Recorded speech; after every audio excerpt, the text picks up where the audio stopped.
लोकसभा चुनाव में बीजेपी को कम सीटों के बाद आरएसएस लगातार बीजेपी पर हमलावर है। आरएसएस के नेता मोहन भागवत के बाद अब आरएसएस नेता इंद्रेश कुमार ने बीजेपी पर बड़ा हमला बोला है। इंद्रेश कुमार ने कहा, राम सबके साथ न्याय करते हैं। और आगे इंद्रेश ने बीजेपी के संदर्भ में कहा कि जिस पार्टी ने भगवान राम की भक्ति की लेकिन वो अहंकारी हो गए, उसे 241 पर रोक दिया गया, लेकिन उसे सबसे बड़ी पार्टी भी बना दिया गया। और आगे उन्होंने स्पष्ट रूप से इंडिया ब्लॉक का जिक्र करते हुए कहा कि जिन्होंने राम की कोई आस्था नहीं की, उन्हें एक साथ 234 पर रोक दिया गया। उन्होंने आगे कहा, लोकतंत्र में राम राज्य का विधान देखिए, जिन्होंने राम की भक्ति की लेकिन धीरे धीरे वो अहंकारी हो गए, वो सबसे बड़ी पार्टी तो बनकर उभरी, लेकिन जो वोट और जो ताकत उनको मिलनी चाहिए थी वो भगवान ने उनके अहंकार के कारण रोक दी।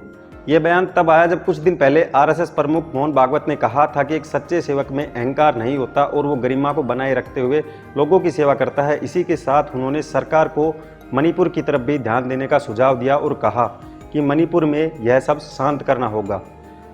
फिलहाल जो आरएसएस और बीजेपी की जो तनाव की स्थिति बनी हुई थी वो अब खुलकर सामने भी आने लगी है। फिलहाल इस पर आपका क्या कहना है, नीचे कमेंट बॉक्स खोला है, आप उसमें अपनी राय रखकर भेज सकते हैं।